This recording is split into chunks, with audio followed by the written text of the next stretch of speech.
Paper चर्चा सत्र में आप सभी का स्वागत है।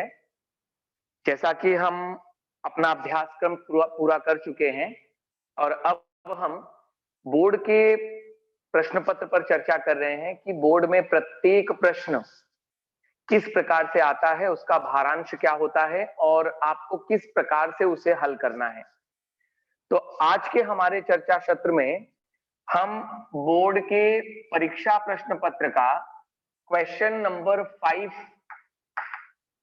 डिस्कस करने वाले हैं।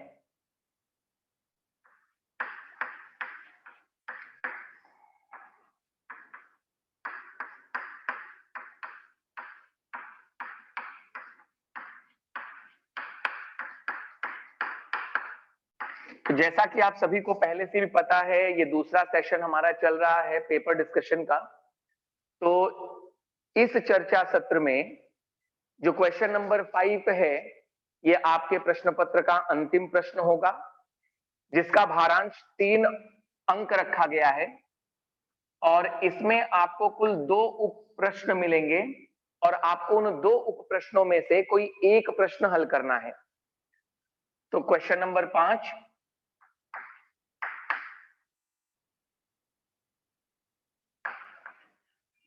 दिए गए उप प्रश्नों में से किसी एक उप प्रश्न को हल कीजिए।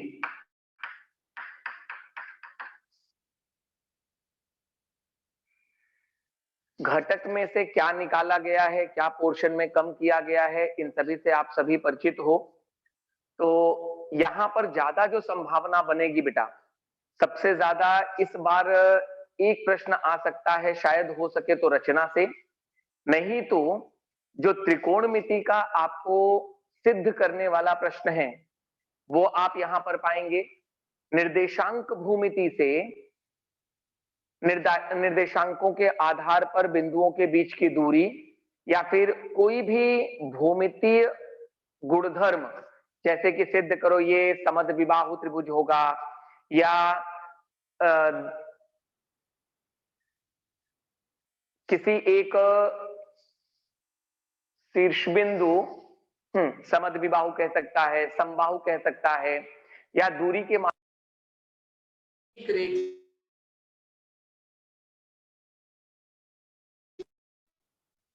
अलावा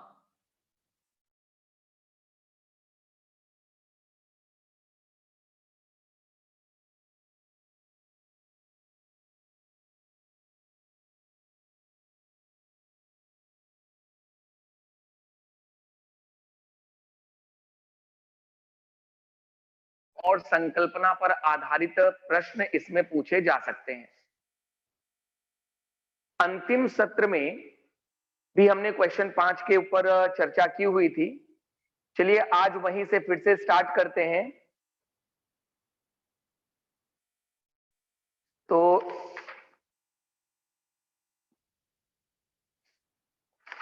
स्टार्टिंग में जैसे कि मैंने कहा कि यहां पर रचना से संबंधित एक प्रश्न पूछा जा सकता है।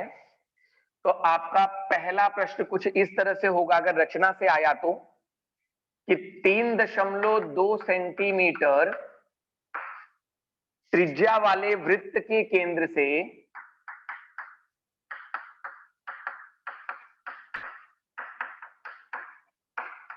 वृत्त के केंद्र से 7.2 सेंटीमीटर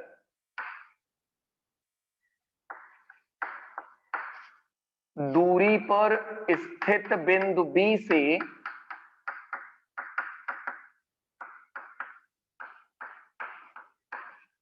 वृत्त की स्पर्श रेखाएं खींचिए या वृत्त की स्पर्श रेखा खींचिए।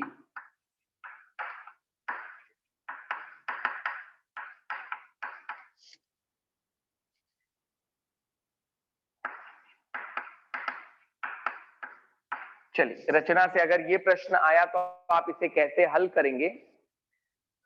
तो सबसे पहले तो हमें त्रिज्या ज्ञात है 3.2 सेंटीमीटर। राउंडर का उपयोग करके आप 3.2 सेंटीमीटर का सबसे पहले एक वृत्त बना लोगे। मान लीजिए ये मेरा वृत्त हो गया 3.2 जिसका केंद्र है, कोई नाम नहीं दिया है तो आप केंद्र का नाम O दे दीजिए। इसी केंद्र से 7.2 सेंटीमीटर की दूरी पर एक बिंदु B स्थित है। स्केल की सहायता से 20 O से 7.2 सेंटीमीटर की दूरी पर आप एक बिंदु ले लीजिए, इसकी लंबाई होगी 7.2 सेंटीमीटर। अब मुझे इसी बाह्य बिंदु से इस वृत्त की स्पर्श रेखा खींचनी है। तो वृत्त वाले पाठ में आप पढ़ चुके हैं, आपने देखा है कि वृत्त के बाह्य भाग में स्थित बिंदु से उस वृत्त पर दो स्पर्श रेखाएं खींची जा सकती हैं। तो स्पर्श रेखा खींचने के लिए सबसे पहले OB का हम लंब समद विभाजक खींच लेते हैं। तो OB का लंब समद विभाजक आएगा कैसे? O को केंद्र मानकर B के बीच में आधे से अधिक दूरी लेकर आप ऊपर तथा नीचे दो चाप करिए। जैसे यदि आपने O को केंद्र लिया है तो आपको इस रेखा के दोनों तरफ दो चाप लगाना है, फिर वही दूरी रखते हुए B को केंद्र मानकर आपको पुनः वही चाप मारना है, जहां पर दोनों चापों का प्रतिच्छेदन होगा। दोनों प्रतिच्छेदन बिंदुओं को मिलाते हुए आप एक रेखा खींच दीजिए। ध्यान रहे, कई बार आपके मन में शंका उत्पन्न होती है कि ये रेखा जो है वो वृत्त को स्पर्श करनी चाहिए।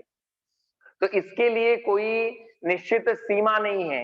ये रेखा आपके वृत्त के बाहर भी हो सकता है, वृत्त पर भी आ सकता है, वृत्त के अंत भाग में भी आ सकता है।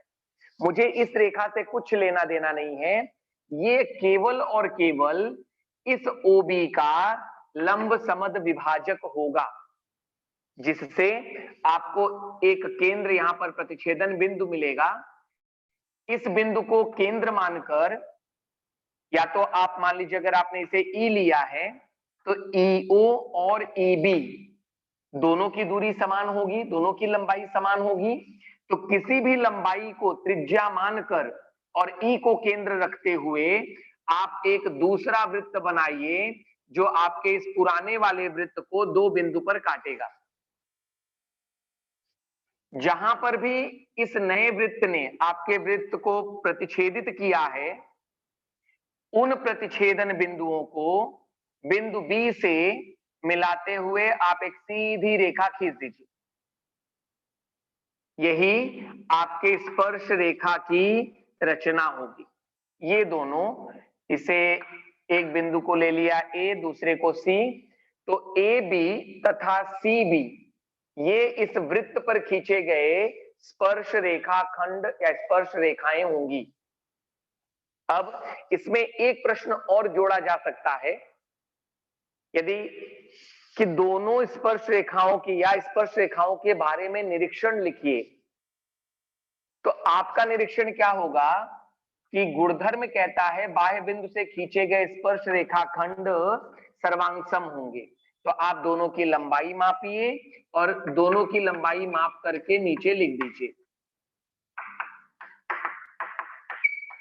जो भी लंबाई आएगी वो लंबाई आप माप करके यहां पर लिखिए।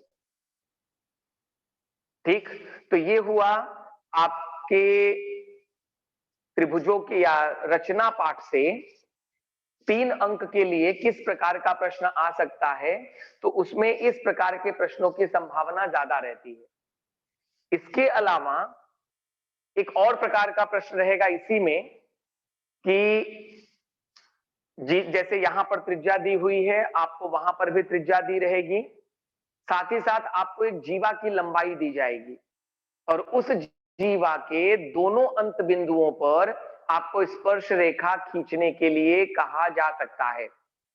या केंद्र का उपयोग न करते हुए जीवा के अंत बिंदु पर स्पर्श रेखा की रचना कीजिए। तो दोनों स्थितियां बनती हैं जो आपने अपने क्लास में इसे देखा होगा, अपने चर्चा सत्र में इसे बनाया भी होगा। तो आपको इस पे ध्यान रखना है कि यहां पर आपको समरूप त्रिभुज की रचना आने की संभावना थोड़ा कम रहता है, क्योंकि उसमें रचना के स्टेप्स ज्यादा हैं, सोपान ज्यादा हैं। यहां पर ये 3 मार्क के लिए उपयुक्त प्रश्न पड़ता है। यदि कोई बच्चा इसका स्क्रीनशॉट लेना चाहे तो ले लीजिए ताकि हम अगले प्रश्न की तरफ आगे बढ़ें।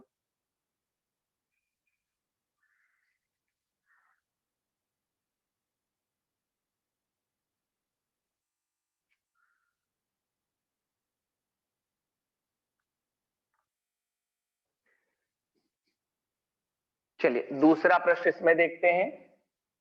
5 प्रश्न क्रमांक 5 में और किस प्रकार का प्रश्न आ सकता है। यदि निर्देशांक भूमिति से यहां प्रश्न आए तो वो प्रश्न या तो एक रेखीय बिंदु सिद्ध करने के लिए कहा जाएगा, या तो आपको किसी भी प्रकार का एक त्रिभुज सिद्ध करने के लिए बोला जा सकता है, या जो अभी प्रश्न हम चर्चा कर रहे हैं उसमें भी प्रश्न आ सकता है कि यदि बिंदु ए बी तथा सी, यदि बिंदु ए बी तथा सी ए का निर्देशांक -3 -4, बी का निर्देशांक -5, 0 और सी का निर्देशांक दिया है 3, 0। ये इस त्रिभुज एबीसी के शीर्ष बिंदु हैं। तो त्रिभुज ए बी सी के परिकेंद्र का निर्देशांक ज्ञात कीजिए। परिकेंद्र आपको पता है, आपने पढ़ा होगा इसे, कि जब वृत्त के अंतः भाग में या जब कोई त्रिभुज वृत्त में समाहित हो तो उस वृत्त के केंद्र को हम परिकेंद्र कहेंगे। मान लिया ये केंद्र अगर O है तो आपको इसी O का निर्देशांक निकालना है बेटा। आप लोगों को इसी बिंदु O का निर्देशांक पूछा गया है। तो परिकेंद्र वह वृत्त जो त्रिभुज ए बी सी के शीर्ष बिंदु से होकर जाता हो, उस वृत्त का केंद्र हमें पूछा गया है। तो यहां पर हम सबसे पहले मानेंगे कि वह केंद्र O है और इसके निर्देशांक को x और y से थोड़ा अलग रखते हैं, तो मान लिया h और k है। अब यही h और k आपको ज्ञात करना है। कथन सबसे पहले माना OH, K यह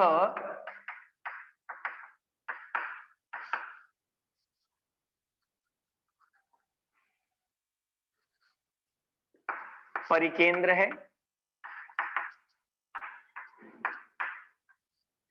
अब जैसा कि हमने अभी बताया कि वृत्त जो है इसका ए बी और सी से होकर जाएगा, अर्थात ए बी और सी त्रिभुज के तीनों शीर्ष बिंदु वृत्त पर स्थित हैं और ये उस वृत्त का केंद्र होगा। तो O और A ये वृत्त की हो जाएगी त्रिज्या। इसी प्रकार OB भी हो जाएगी वृत्त की त्रिज्या तथा OC भी हो जाएगी वृत्त की त्रिज्या, और एक वृत्त की सभी त्रिज्याएं सर्वांगसम होती हैं। एक ही वृत्त की सभी त्रिज्याएं सर्वांगसम होंगी, अर्थात यहां से मुझे प्राप्त होगा OA बराबर OB बराबर OC, और इसके लिए कारण आएगा एक ही वृत्त की त्रिज्याएं। तो यहां पर हमें 3 दूरियां बराबर मिल रही हैं। A और O के बीच की दूरी, O और B के बीच की दूरी, O तथा C के बीच की दूरी। तो आप दूरी सूत्र का उपयोग करते हुए इन तीनों रेखाखंडों की पहले तो आप दूरी निकाल लीजिए। जो भी दूरी आपको दूरी सूत्र से मिले, क्रम से पहली 2 दूरी को बराबर लोगे तो हो सकता है एक निर्देशांक h या k में से आए, या तो आपको 2 चरांक वाला रेखीय समीकरण प्राप्त हो। तो इस प्रकार से जब हम 2-2 जोड़ियों को लेते हुए हल करेंगे तो या तो हर इक्वेशन से आपको एक एक निर्देशांक आ जाएगा, और या तो आपको 2 चरांक वाले 2 रेखीय समीकरण मिलेंगे। दोनों रेखीय समीकरणों को हल करके आप x, h और k का मान निकाल सकते हैं। चलिए आगे देखें। तो सबसे पहले OA निकालते हैं। तो दूरी सूत्र द्वारा दूरी सूत्र द्वारा ये आएगा OA, OA, O और A के बीच की दूरी ये बराबर होगा करनी में x2 माइनस x1 का वर्ग प्लस y2 माइनस y1 का वर्ग। मान को रखिए इसमें।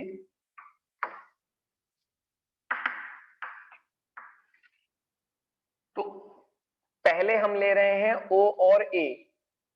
O का निर्देशांक h, k रखा है, तो पहले x निर्देशांकों में अंतर लेना है।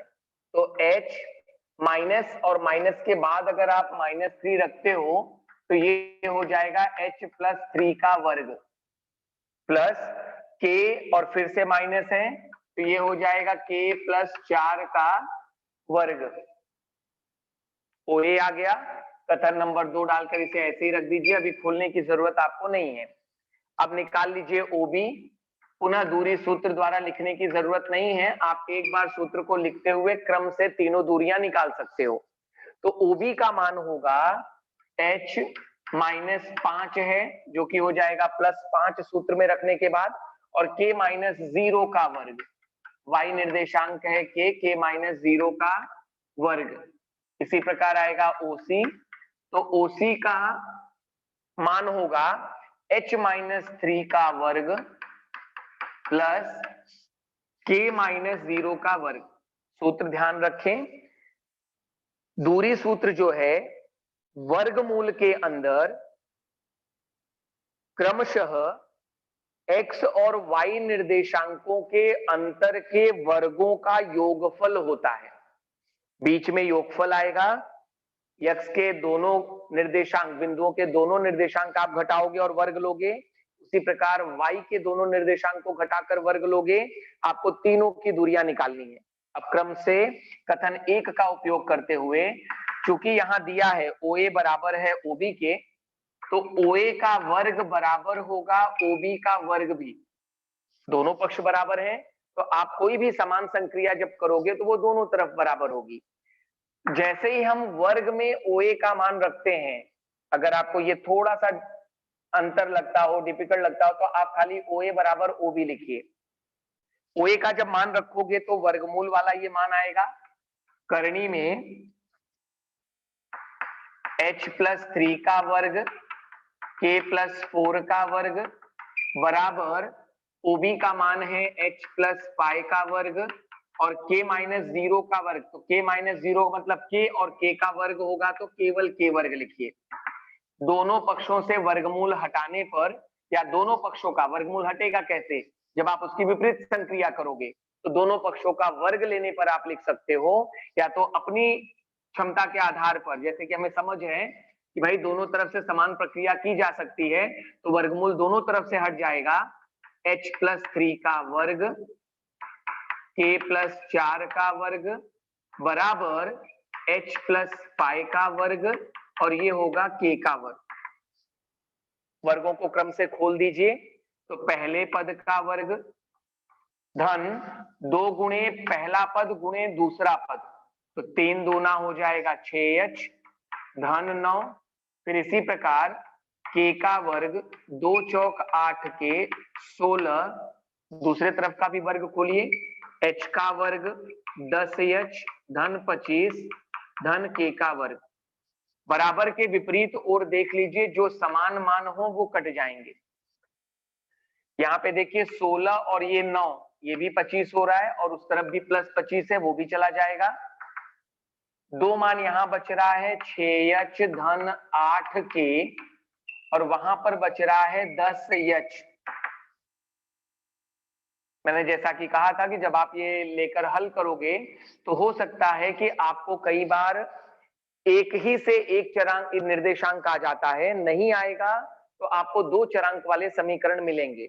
लिखो इसे, तो h को एक तरफ अगर रख लिया तो 6h minus 10h plus 8k बराबर हो जाएगा 0। घटा दीजिए, माइनस 4h धन 8k बराबर 0। 4 से सभी में भाग भी जा रहा है, फिलहाल मैं इसको अभी ऐसे ही यहां रखता हूं। कारण ये है कि यदि मेरे दूसरे समीकरण में भी h का कोई गुणांक मिला तब तो ठीक है। नहीं मिलेगा तो मैं यहाँ पे इसके नीचे एक लाइन छोड़कर रखिए, बाद में आप सभी पक्षों में 4 से भाग दे करके हटा सकते हैं। तो अगले की तरफ बढ़े, ये स्क्रीनशॉट ले लीजिए, स्क्रीनशॉट आप ले लीजिए। चलिए आगे का देखिए, ये हमने पहले लिया है OA बराबर OB, तो हमें एक नया समीकरण H और K में आया है। अब हम लेंगे OB बराबर OC के, OB बराबर OC के। कथन 1 से आ गया, रखिए मान। OB का मान है h प्लस पाई का वर्ग, k माइनस 0 यानी k ही होगा तो k का वर्ग, और OC का मान दिया है वर्गमूल h माइनस 3 का वर्ग, और k माइनस 0 यानी k ही होगा तो k का वर्ग। दोनों पक्षों से वर्गमूल हटाने पर, और जब इस ब्रैकेट को आप खोलोगे तो h का वर्ग 10h धन 25 धन k का वर्ग। इसी प्रकार ये दूसरा जब ब्रैकेट ओपन करेंगे तो h का वर्ग माइनस 6h प्लस 9 प्लस हो जाएगा k का वर्ग। दोनों तरफ से दोनों वर्ग जो होंगे वो कट जाएंगे। यहाँ पर 10h माइनस 6h का पक्षांतर किया तो प्लस 6h बराबर बचेगा 9, और प्लस 25 का पक्षांतर करेंगे तो माइनस 25। 10h में से 6h घटा दो तो कितना बचेगा 4h। 25 में से 9 घटाओगे, चूंकि बड़ा ऋण में है उत्तर भी ऋण में आएगा, इसलिए h बराबर माइनस 16/4, तो h का मान आ गया माइनस 4। देखिए दोनों चीजें इसी एक प्रश्न में निकल कर आ गई कि आपको दूसरा जो संबंध आप इस्तेमाल कर रहे हो वहां से सीधे आपको एक चरांक का मान मिल जा रहा है। अब इस चरांक का मान उठाकर जैसे ही हम इस समीकरण नंबर 4 में रखेंगे तो हमें k का मान आ जाएगा, और वही h तथा k आपके परिकेंद्र का निर्देशांक होगा। तो अगला स्टेप आपने स्क्रीनशॉट लिया ही है। चलिए इसके बाद ये जो h का मान आया है इसे हम समीकरण 4 में रखते हैं। तो समीकरण 4 में h का मान रखने पर 4 देख लीजिए, -4 और h का मान भी आया -4, धन 8 के बराबर 0। आगे माइनस और माइनस का गुणा होगा प्लस, 4 चौक 16 धन 8 के बराबर 0, तो 8 के बराबर -16। हमें k का मान चाहिए, 8 का पक्षांतर करोगे भाग में जाएगा, इसलिए k बराबर -2। तो h और k दोनों आ गया। अब इसे हम अपने फाइनल उत्तर में लिखेंगे कि इसलिए त्रिभुज ABC का जो परिकेंद्र होगा, चाहे परिकेंद्र लिखिए और चाहे सीधे खाली O लिख दीजिए, क्योंकि आपने पहले ही कथन में लिखा था माना O जो है ये त्रिभुज का परिकेंद्र है। तो O H comma K, H का मान -4, K का मान -2, ये आपके इस परिकेंद्र का निर्देशांक होगा। तो निर्देशांक भूमिति से देखिए सारे प्रश्न कराना संभव नहीं होगा, लेकिन इस प्रकार के प्रश्न आएंगे यदि ये पता चल जाए तो तैयारी करना थोड़ा आसान हो जाता है। हालांकि ये 3 मार्क्स से देखा जाए तो थोड़ा सा लंबी हो रहा है, लेकिन आपको हर दूरी पर आधे आधे मार्क्स मिलेंगे और समीकरण वाले पे मार्क्स मिलकर और फाइनल आंसर पे मिलाकर 3 मार्क्स बन जाता है। तो ध्यान रहे, निर्देशांक भूमिति में से यदि प्रश्न आता है प्रश्न 5 के लिए, तो आपको या तो किसी प्रकार का विशेष त्रिभुज सिद्ध करने के लिए, शो करने के लिए आएगा, या एक रेखीय बिंदु सिद्ध करने के लिए आएगा, या इस प्रकार से परिकेंद्र का निर्देशांक पूछा जाएगा। स्क्रीनशॉट ले लीजिए।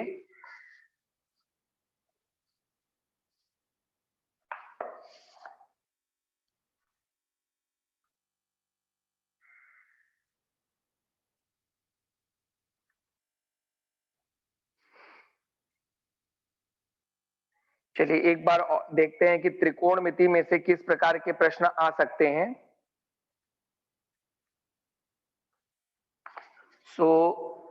यदि इस प्रश्न के अंतर्गत त्रिकोणमिति से कोई प्रश्न आता है तो वो प्रश्न किस प्रकार का होगा, जरा देखिए। मैंने पहले भी कहा है, आपको सिद्ध करने के लिए या मान निकालने के लिए कहा जा सकता है। तो यहां का प्रश्न कुछ इस प्रकार से हो सकता है कि यदि tan थीटा का मान 1 हो तो sin theta plus cos theta बटे sec theta plus cosec theta का मान ज्ञात कीजिए, का मान ज्ञात करिए।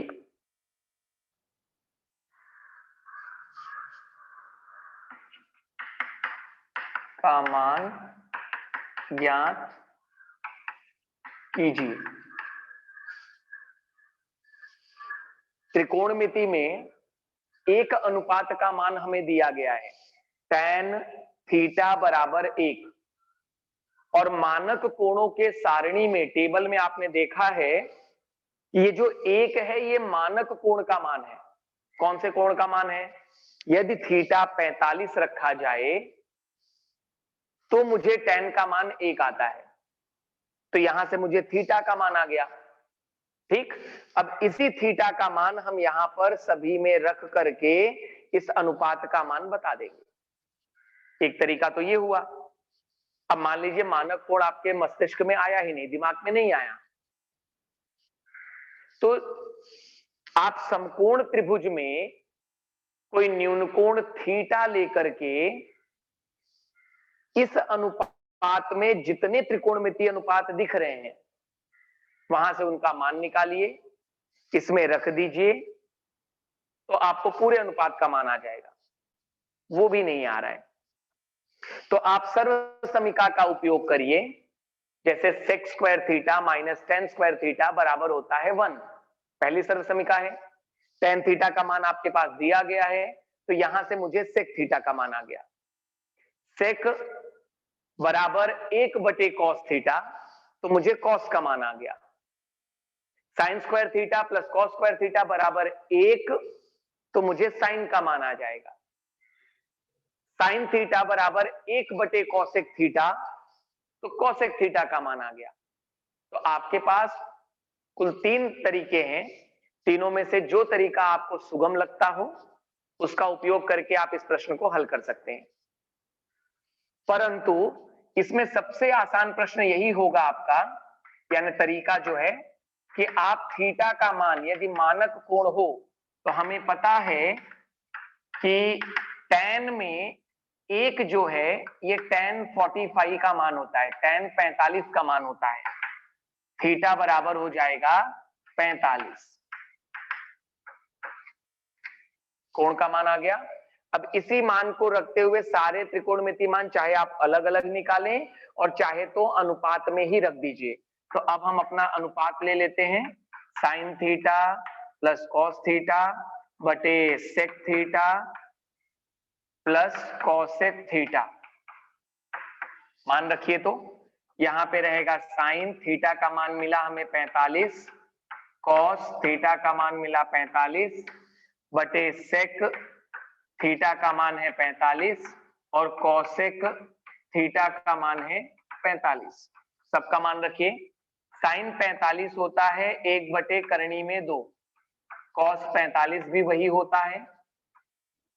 साइन और कॉस के ही गुणात्मक प्रतिलोम देखो नीचे दिए गए हैं, बराबर ना। तो sec 45 ये cos 45 जो है उसका रिवर्स आएगा, उल्टा आएगा, तो ये हो जाएगा करणी में 2 प्लस यहां पर भी हो जाएगा करणी में 2। अब इस अनुपात का मान कैसे निकालोगे आप?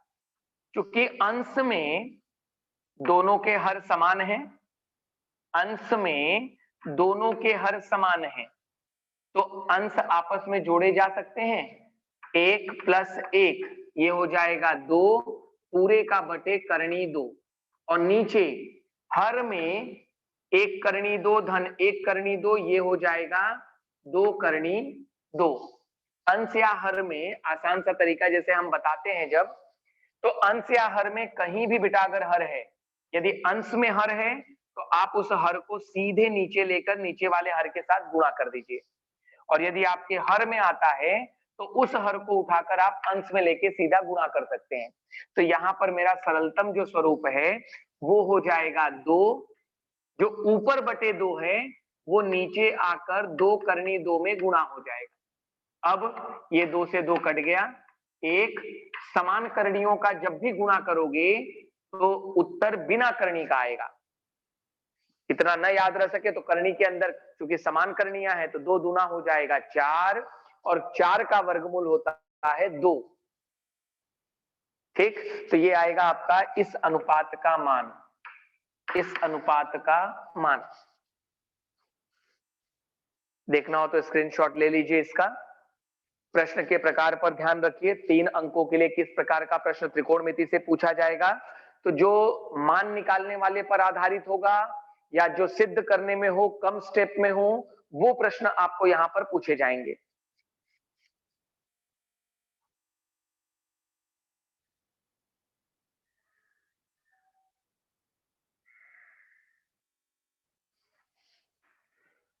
चलिए, ये मान का हो गया, तो अब देखते हैं अगर सिद्ध का आया तो किस प्रकार का साध्य रहेगा।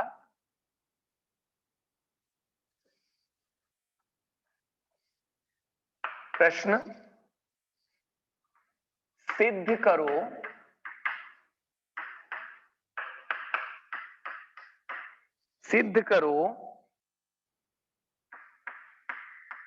सेक theta minus cos theta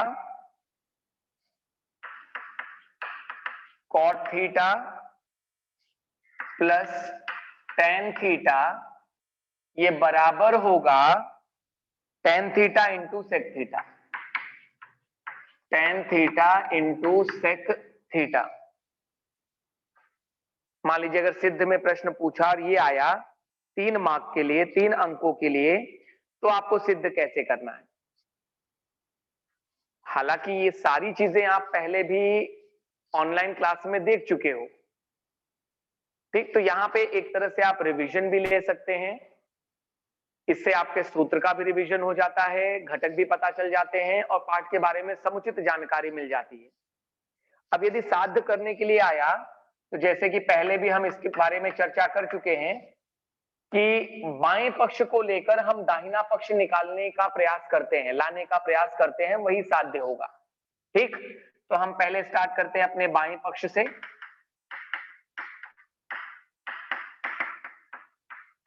sec theta minus cos theta, दूसरे ब्रैकेट में है cot theta plus tan theta. दूसरी तरफ देख लीजिए, आपको चाहिए tan theta into sec theta, tan theta into sec theta, मतलब इसमें से बहुत सारी ऐसी चीजें जो हमें विपरीत ओर नहीं चाहिए। सीधे सीधे अभी किसी भी सर्वसमीका का उपयोग किया नहीं जा सकता यहां पे, तो आप सारे अनुपातों को मूल अनुपात में बदलो, यानी साइन और कॉस में बदल दीजिए। तो पहला है सेक, ये हो जाएगा 1 कॉस थीटा, कॉस सेम वही रहेगा, कॉट जो हो गया इसे हम लिख सकते हैं कॉस थीटा बटे साइन थीटा, और टेन हो जाएगा साइन थीटा बटे कॉस थीटा। अब आगे मूल में आ गया, देखो कैसे कि सूत्र लगाया नहीं जा सकता था, सर्वसमीका सीधे इस्तेमाल नहीं हो रही थी, तो हमने क्या किया, पूरे अनुपात को साइन और कॉस में बदल दिया। अब जैसे आप नॉर्मल अलजेब्रिक एक्सप्रेशन सॉल्व करते हो, जोड़ना है तो जोड़ते हो, घटाना है तो नंबर को घटाते हो, उसी प्रकार से इन्हें चरांक मानते हुए आप वैसे ही हल करते जाइए। तो अगर मुझे घटाना है तो मेरे अनुपात में यहां बटे नहीं है, तो आप या तो लसावी एलसीएम लेकर सॉल्व करते हो या तो सीधे सीधे ऊपर इसका तिर्यक गुणा करोगे, तो ये हो जाएगा 1 माइनस कॉस का ऊपर पहले गुणा होता है तो ये होगा कॉस स्क्वायर थीटा, और पूरे का बटे हो गया कॉस थीटा, एक ब्रैकेट। इसी प्रकार दूसरे कोष्ठक में यहां पर भी मुझे जोड़ना है, दोनों के हर अलग अलग है तो हम सीधे जोड़ नहीं सकते, तिर्यक गुणा करके जोड़ दीजिए। तो कॉस का गुणा कॉस में होगा, cos square theta, plus sign का गुणा साइन में हुआ, साइन स्क्वायर थीटा, बटे साइन थीटा गुणे कॉस थीटा। आप अपने स्तर पर इसका निर्धारण करिए कि आपको कोई सवाल यहाँ पर किस तरह से याद रख सकते हो। पहला स्टेप आपके माइंड में कैसे आएगा, वो तरीका आप सुनिश्चित करो।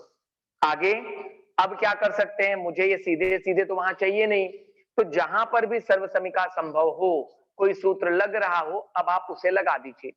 तो 1 माइनस कॉस स्क्वायर थीटा हम सभी जानते हैं सर्वसमीका से ये हो जाएगा साइन स्क्वायर थीटा, बटे आ गया कॉस थीटा, एक ब्रैकेट गुणे दूसरे अनुपात में ये पूरी की पूरी सर्वसमीका ही है जिसका उत्तर आता है 1 बटे साइन थीटा गुणे कॉस थीटा।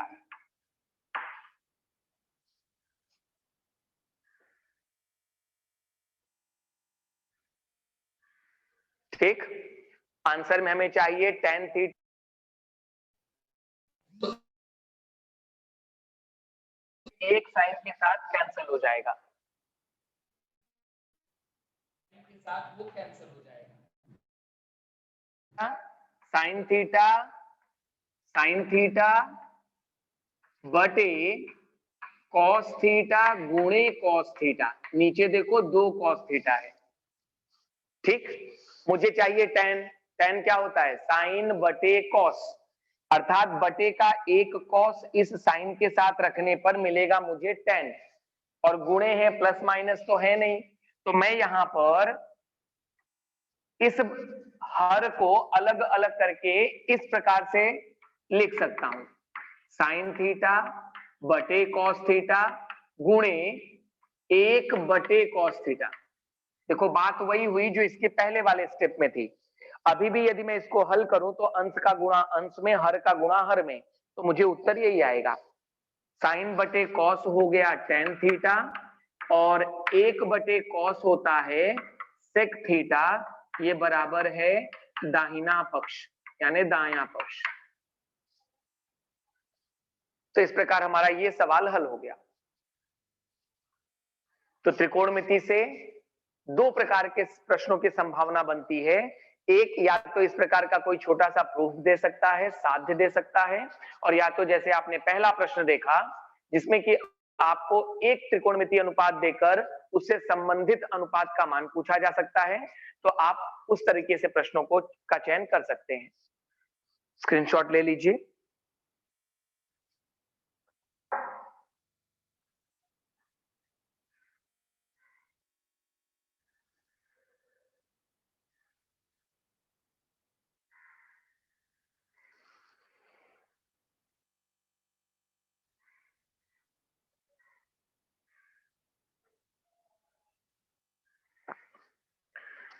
पहले पाठ में से अगर देखें तो समानुपात का मूलभूत प्रमेय है, उस पर आधारित प्रश्न पूछा जा सकता है, और या तो समरूप त्रिभुज पर आधारित प्रश्न पूछा जा सकता है। चलिए एक वहां से भी देखते हैं कि वहां का अगर प्रश्न आएगा तो किस प्रकार के प्रश्नों की संभावना बन सकती है। 3 अंकों के लिए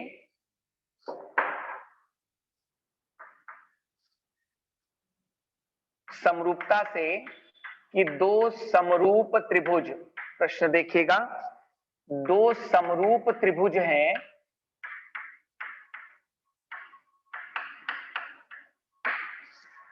छोटे त्रिभुज की भुजाएं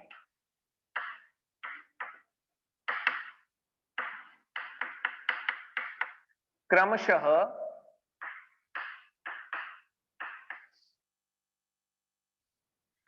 4 सेंटीमीटर, 5 सेंटीमीटर तथा 6 सेंटीमीटर हैं।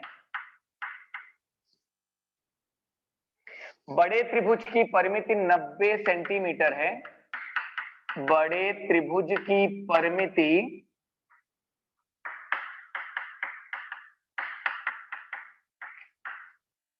90 90 सेंटीमीटर है तो बड़े त्रिभुज की सभी भुजाएं ज्ञात कीजिए। तो बड़े त्रिभुज की सभी भुजाएं ज्ञात कीजिए।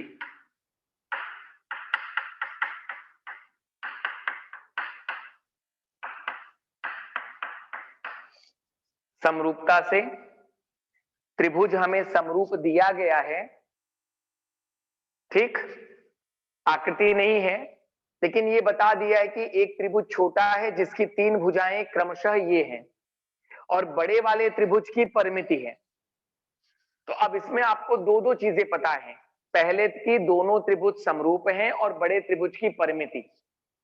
तो सबसे पहले जब आप इसका हल करना स्टार्ट करोगे तो दोनों त्रिभुज समरूप हैं, तो हम लिख सकते हैं कि माना ये जो बड़ा त्रिभुज है इसकी भी भुजा की कुछ ना कुछ लंबाई होगी, क्योंकि आकृति मेरे पास है नहीं, तो हम मान लेते हैं कि बड़े त्रिभुज की भुजाएं क्रमशः x, y और z सेंटीमीटर हैं।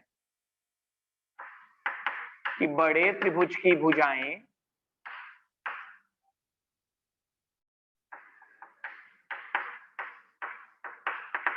माना बड़े त्रिभुज की भुजाएं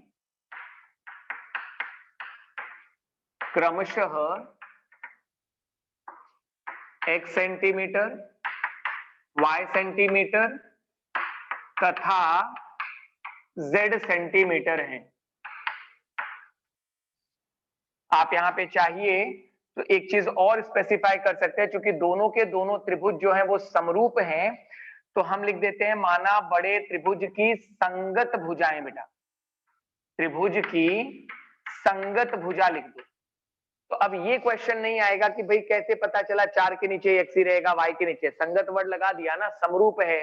तो जैसे यहां पर जो पहली भुजा होगी वो इसी पहली भुजा के साथ जाएगी, तो इसलिए मैं बड़ा वाला त्रिभुज सब ऊपर रख देता हूं।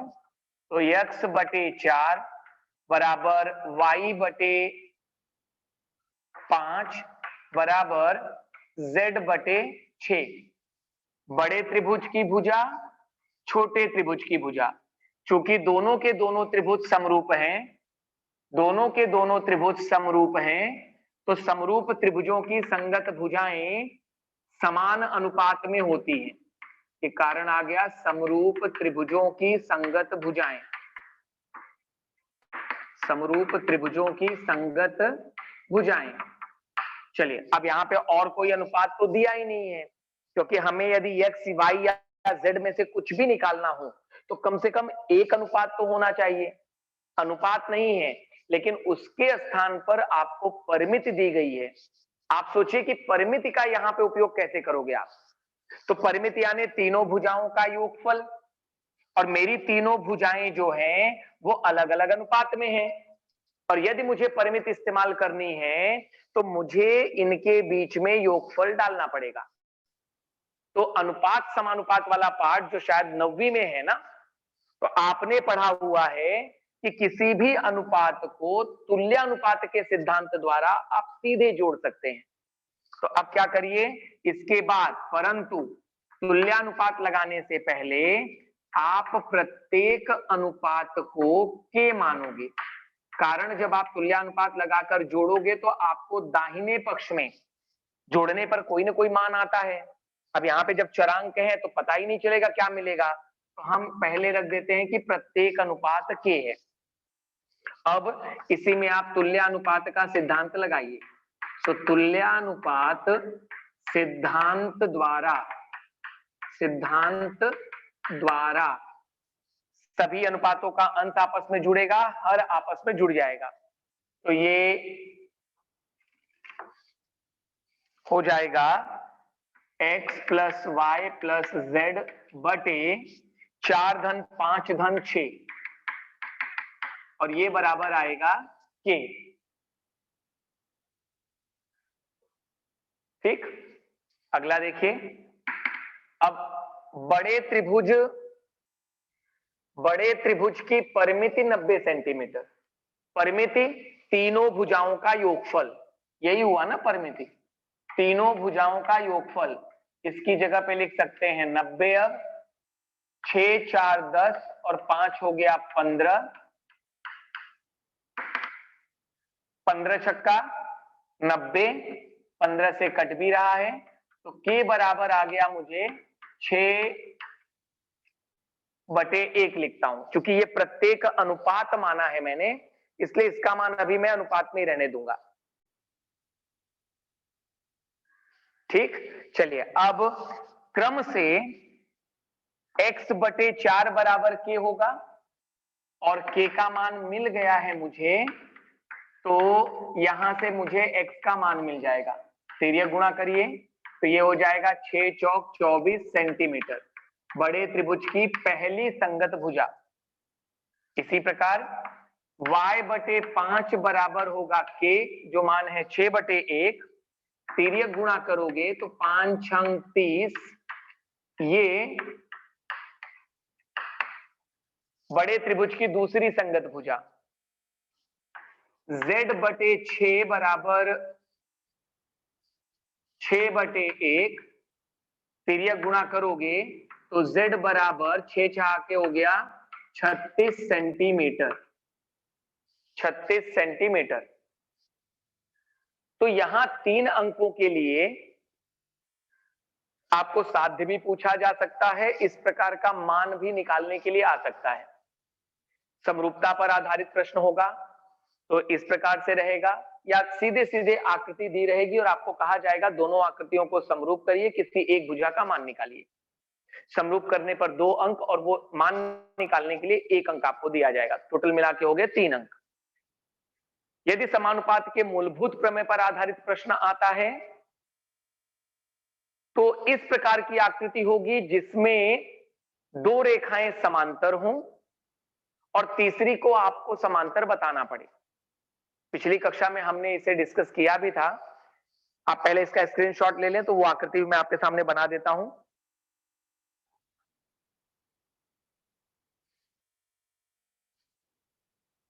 चलिए आगे देखिए। हो गया है सर। ठीक है सर जी, तो अभी तो इसमें कुछ डाउट जैसा सेशन तो होगा नहीं सर, कि रखना है? किसी को कुछ पूछना हो तो पूछिए बेटा।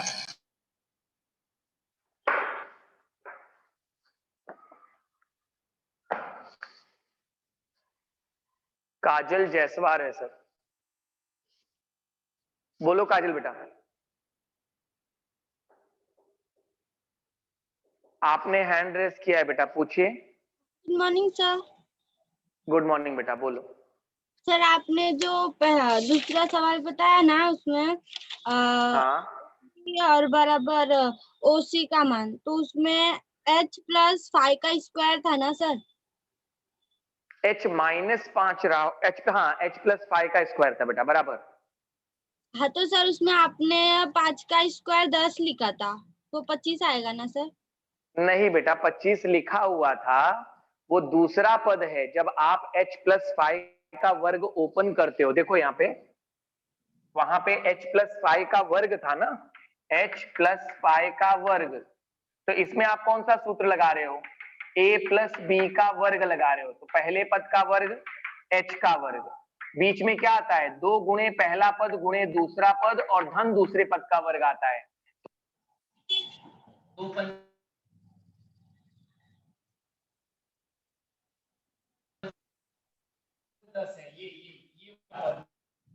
25 आया ही था, जिसको आपने दूसरी